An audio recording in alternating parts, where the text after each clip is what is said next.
মানুষের সামনে এখন বিচার রইল কিভাবে আমরা আবার নতুন করে সব সমাজ গড়তে পারি, যাতে করে আমরা এই যে এটা আমাদের সবারই অপরাধ যেটা হতে দিয়েছি আমরা দেশে।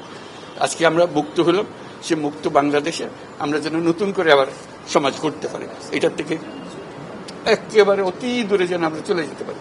এটার নমুনা, এটার সাক্ষী, এটার যে ডকুমেন্টেশন গুম কমিশনের রিপোর্টের মধ্যে থাকবে এবং এটা অবশ্য পাঠ্য হিসেবে সবাইকে পড়তে হবে এবং তাদের যারা করেছে তাদের বিচার করতে হবে। তা না হলে আমরা নিষ্কৃতি পাবো না এটার থেকে, এই যে কাজগুলো করে গেল তারা। তা না হলে আমরা আবার মুক্তভাবে বলবো কি করে যে আমরা এই দেশের মানুষ, আমরা পরিষ্কার। যারা করেছে তাদের জন্য আমরা কেন মুক্ত হতে যাব? তাদের সে বিচার করবো, জনসাধারণ বলবো যে হ্যাঁ এটা উচিত বিচার হয়েছে, তখন আমরা এটার থেকে মুক্তি পাবো।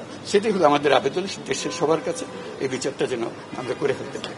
এইগুলো সব এভিডেন্স, যা যা আমরা দেখলাম, এভিডেন্সগুলো সিলগালা করে রাখা হবে যাতে করে কেউ বিনষ্ট করতে না পারে, যখন বিচারের কাজে যেহেতু এটা প্রমাণ হিসেবে ব্যবহার করতে পারে।